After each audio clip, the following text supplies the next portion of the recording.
That ain't the main road. That's my road. That's my shit. That ain't no county line. That's my road. That's my shit. Hey, man, don't talk to me like that. This is my motherfucking shit. Get off my shit, dog. This ain't no fucking road. I carved that road myself. Hey, man, you better quit talking to me, bro. You better get the fuck off my land, dog. You better get the fuck off my land, dog. Get the fuck off my land, bro. Get the fuck off of my land, dog. You think I'm playing? You motherfucker just stole from me. Get the fuck off my land. Get the fuck off my land, both of you motherfuckers right now.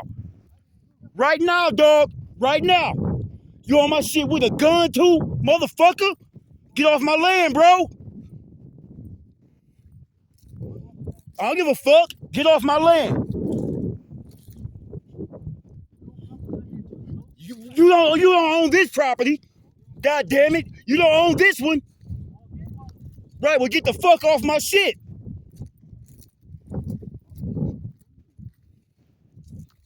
Fuck you over here looking for gas. You see my shit parked right there. You could have pulled over up there.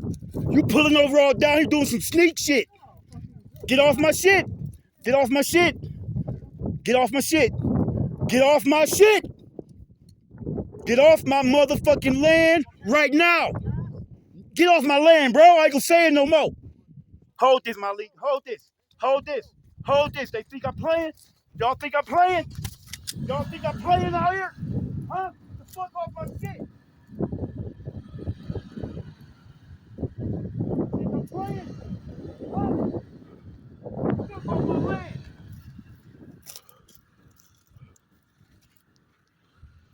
Let's just go on and get straight into it. Okay. So where we left off, you were talking about when purchasing land, you were talking about the ordinances and things like that, and you know, rules and regulations that which you would have to follow and permits that you have to pay for. So let's pick up from right there. Okay. And they, like I said, they definitely want their hands in it. You know, it's not about safety or all of that. You know, they just want their hands in it. You know, even when you own something, you don't really own anything out here. You know, in this country.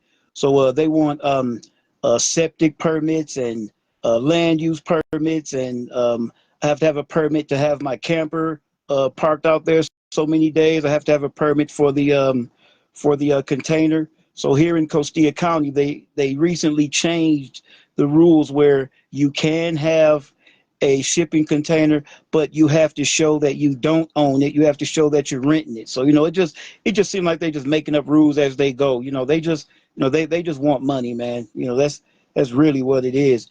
And you know, we were discussing the criminal element out here in these rural areas. You know, especially us black people, when we move out to these areas, you know, when you think you're not being watched, you know, they watching you. You know, they ride by, wave at you, whatever, or, you know, they might see you in town, you know, and they know you live, you know, in the rural part, you know.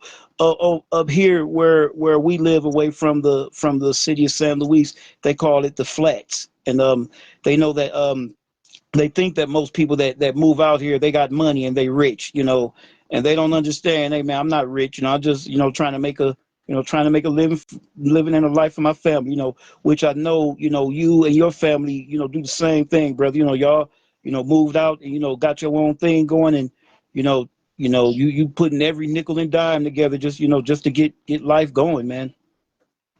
Absolutely. I agree with you. And, you know, and we will also, you know, and that's part of the, you know, issues that a lot of black people have been dealing with since the inception of this country. You know, we have lost millions of acres of land due to little sticky situations like this, where if it's not heirs property laws, or eminent domain laws, or just straight up brutality and intimidation to try to run you off your land, like killing your animals and things of that nature. Me and you both know about that. You know, we had to deal with a situation like that with other landowners out there in Colorado. So Hmm. We know the deal, man. They always try these funny style uh, tactics to try to run black people off of their lands, man. But Sir. we have to stand strong, and we have to deal with the beasts right there where they at.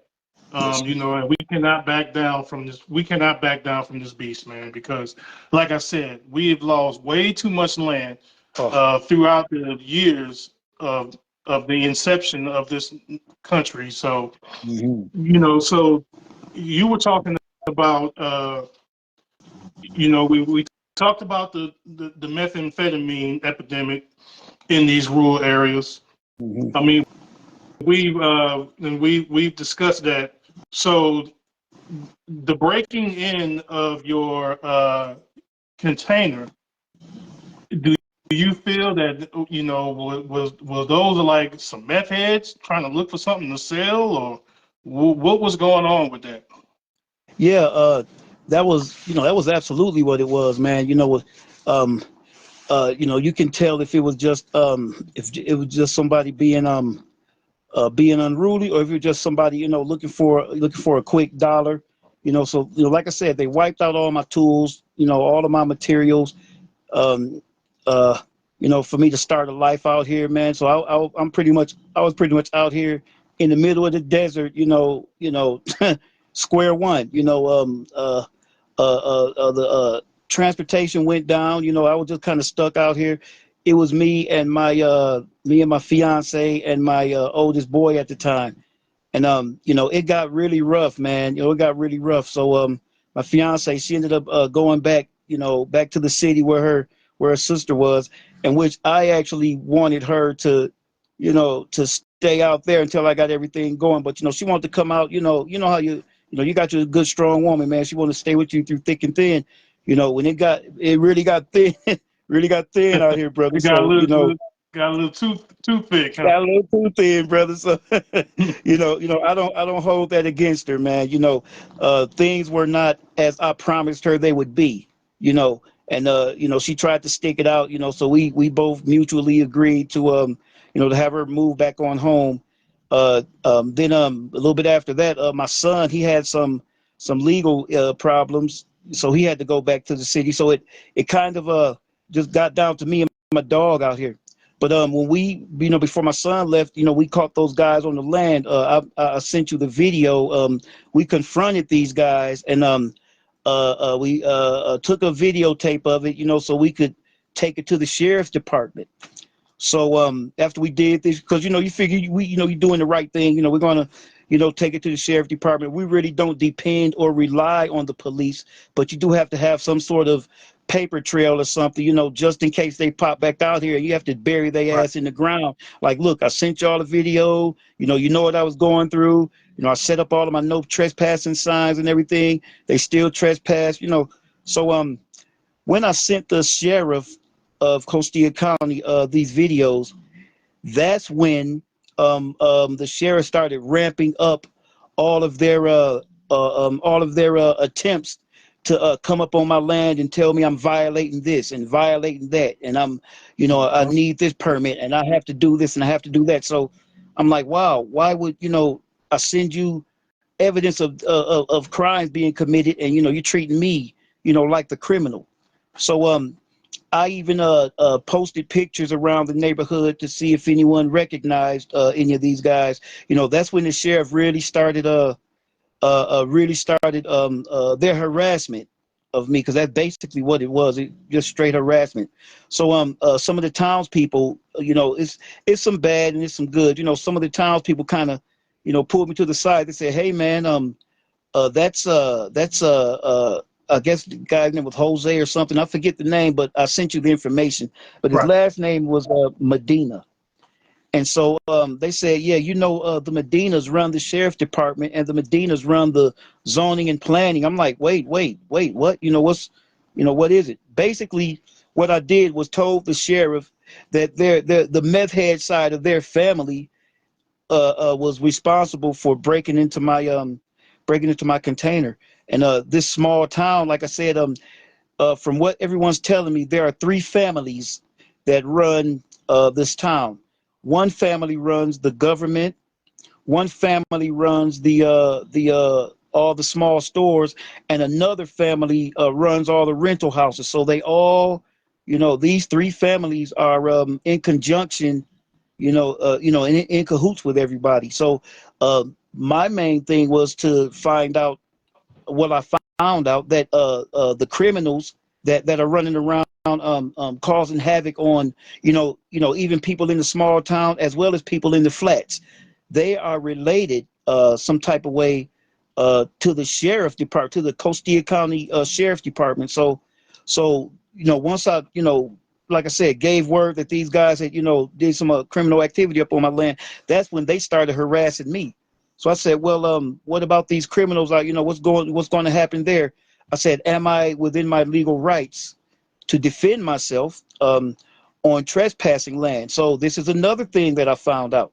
You cannot shoot someone just because they're trespassing. They have to be either kicking in your door of your home, breaking into your car while you're in the car, not like you come up and you see them breaking into your car. You can't shoot them in the ass like you're supposed to.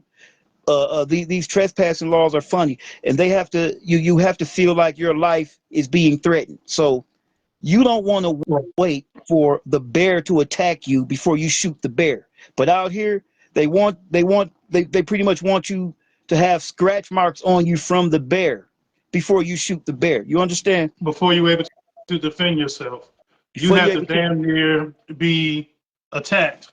For Yeah. and I'm quite sure that it's not the opposite. It doesn't go that way. I'm quite sure if one of us go fiddling around with their property and their house Mm-hmm. and their animals and their cars, Mm-hmm. breaking into their vehicles, Mm-hmm. oh, I'm sure that they're going to shoot first and ask questions later, Mm-hmm. and they will probably be vindicated within the cricket court of law. There So you go. these are all just tactics to try to keep you from defending yourself. Brother, another question that I wanted to ask you was, Mm-hmm. um, were did they get any of your quote unquote toys, and the toys that we train with and practice with and stuff like that? Were any of those taken from you, compensated? Yeah. Excuse me. Yes, sir. Fortunately, the a couple of the main toys, I kept with me, but I had body armor. I had protective headgear. I had ammo.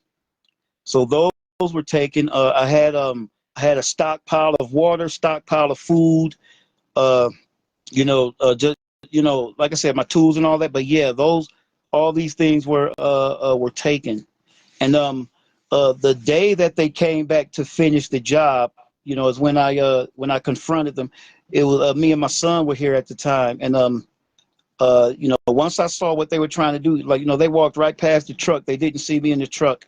They went and they knocked on the door of the Winnebago, but my son was in there. He was knocked out. He was. I was on watch and he was knocked out.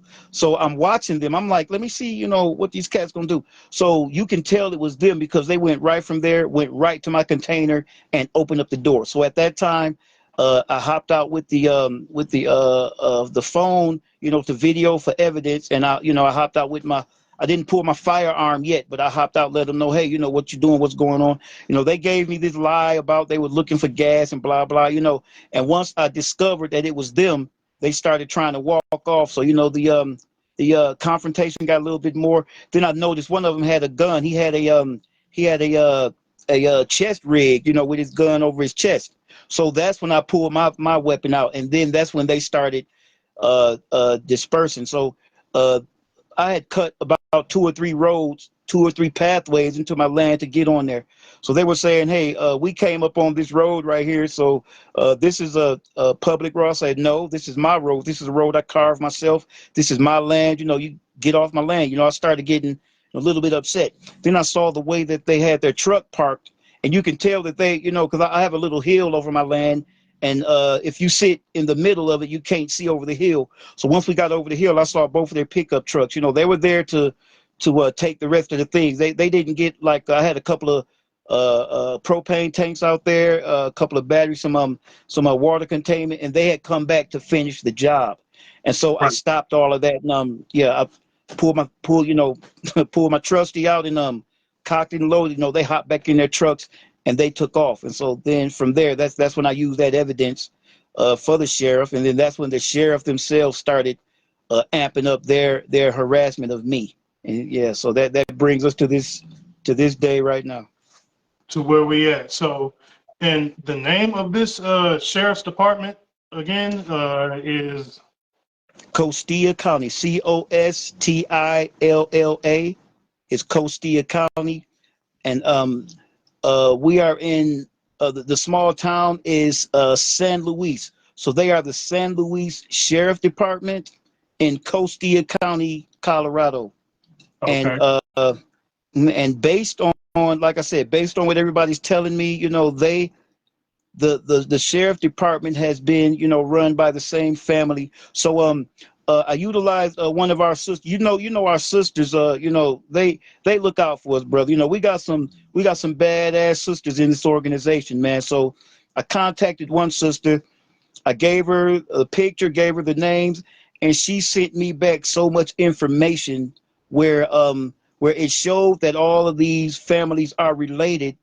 And so my Mm, next step is to go and lodge a formal complaint to have the sheriff department investigated through the state attorney general and the Department of Justice Internal Affairs, because it seems to me that if they are related to the criminals and they aren't doing their job to go get my belongings back or to arrest these criminals, then this would be known as a conflict of interest.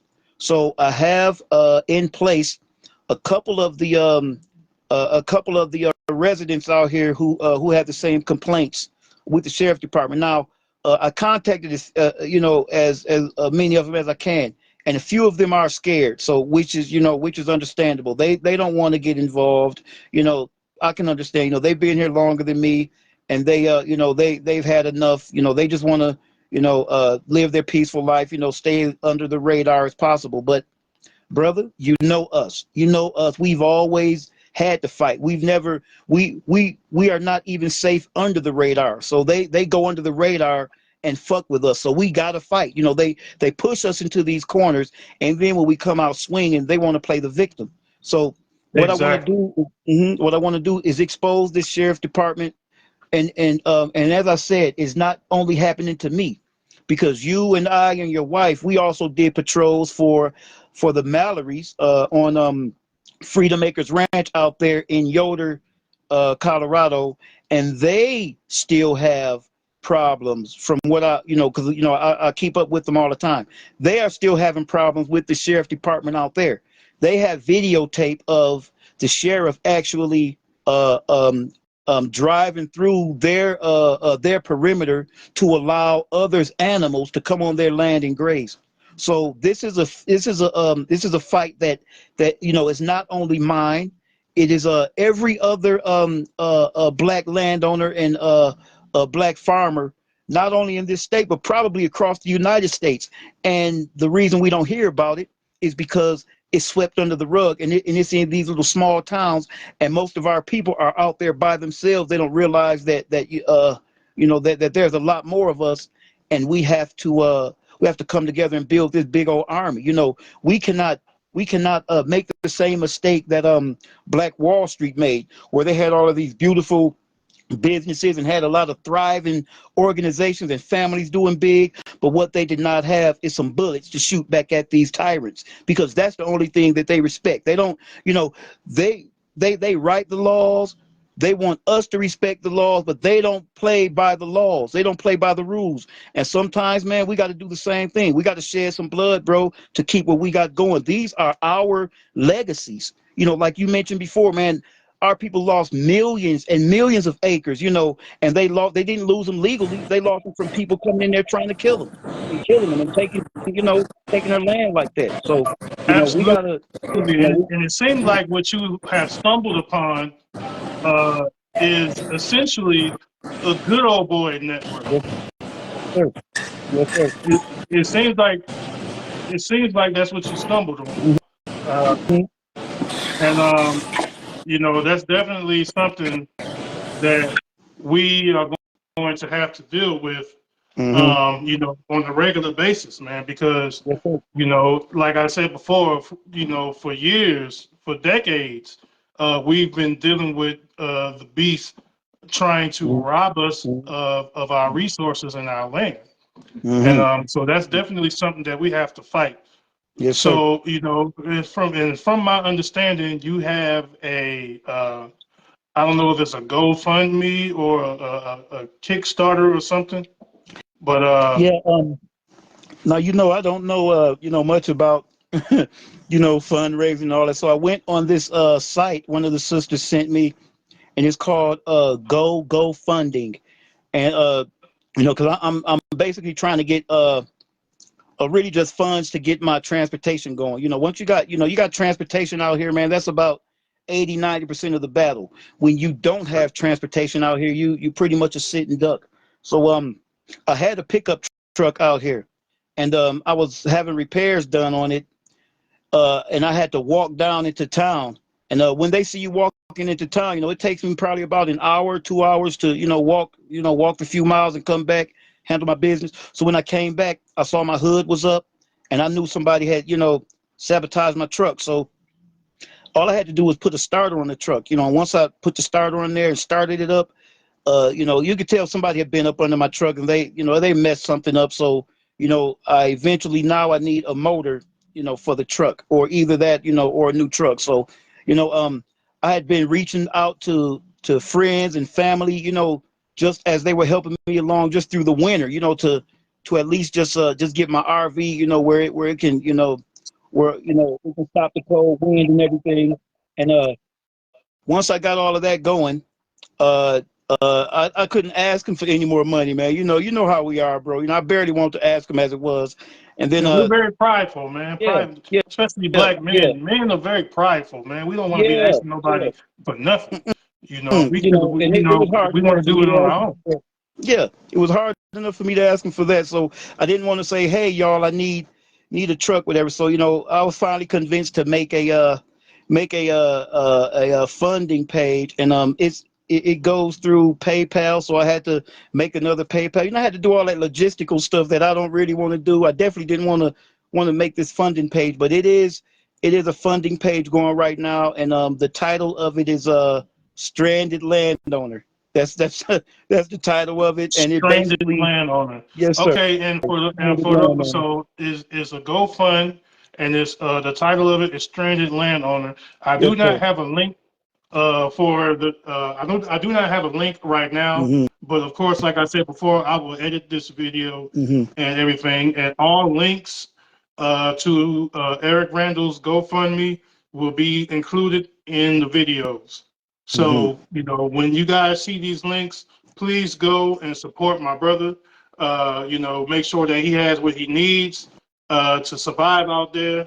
Um, you know, these beasts are really trying to give him a run for his money. I This is nothing appreciate you, new. brother. This is something that we have been dealing with for decades in the United States of America. But our Hmm. ancestors built this land, and this is our land. And we are going to stand up, and we're going to fight against these demons who are trying to take our land from us. The days of old, that's out, man. That's it. You're not going to run us off of our land through Yes, Aries sir. property. You're not going to run us off of our land through eminent domain. You're not going to run us off our land definitely by intimidation. Hmm. We have evolved, and we are not. That's stuff that we're not settling for anymore. That's You're right. already gentrifying us out of the major cities. You're already gentrifying us out of the suburbs. So there's nowhere else for Black Americans to go, well, except to the country to buy land and move out to the country. And Hmm. that's what we're going to do. And people who are not used to that, you're just going to have to deal with that. And if it calls another white flight, hey, that's fine with me, because we can take all the land that we can, That's right.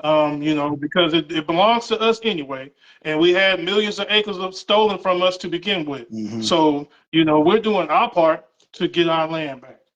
Hmm.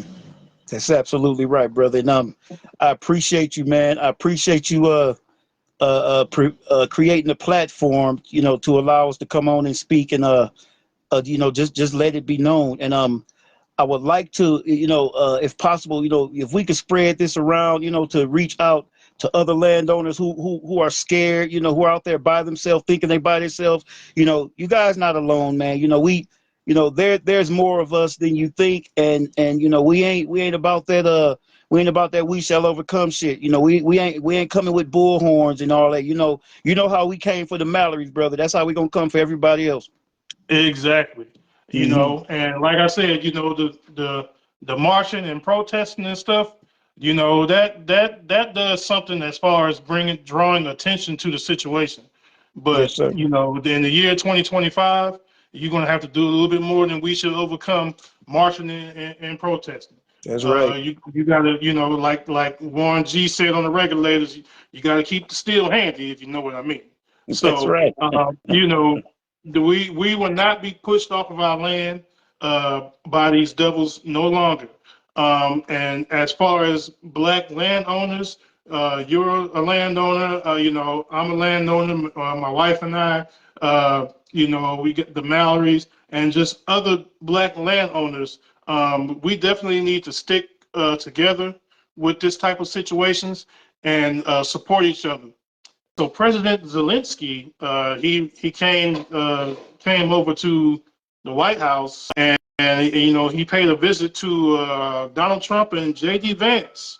A lot of people feel some kind of way about that situation. The way I feel about it, honestly, I think that the dude Zelensky, he could have came a little bit more on the humble side. He's coming asking the American people for help, not the other way around. It's not like we need them. They need us. Because, like he even admitted, he would have lost that war against Putin within a day or two if it wasn't for the fundings of American taxpayer dollars. So I honestly think that he came in with his chest poked out.